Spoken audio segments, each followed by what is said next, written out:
టెక్కలు గెలుస్తాం, కుప్పం గెలుస్తాం, మంగళగిరి గెలుస్తాం.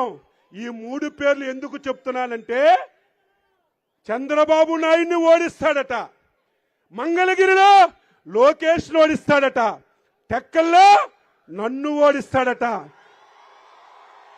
మా ముగ్గురు జగన్మోహన్ రెడ్డికి టార్గెట్ అట. జగన్మోహన్ రెడ్డి పులివెందుల్లో తెలుగుదేశం పార్టీ జెండా ఎగరవేస్తున్నాం. కాస్కో అన్నం తిన్న వాళ్ళు ఎవరు? ఈ సమాజంలో మానవత్వం కలిగినటువంటి ఏ ఒక్క మనిషి జగన్మోహన్ రెడ్డికి ఓటేయకూడదు. 5 సంవత్సరాలు ఈ రాష్ట్రాన్ని సర్వనాశనం చేశాడు. ఈ రాష్ట్రాన్ని దేశంలో ఆంధ్రప్రదేశ్ అని చెప్తే అసహించుకున్నటువంటి పరిస్థితికి ఈరోజు జగన్మోహన్ రెడ్డి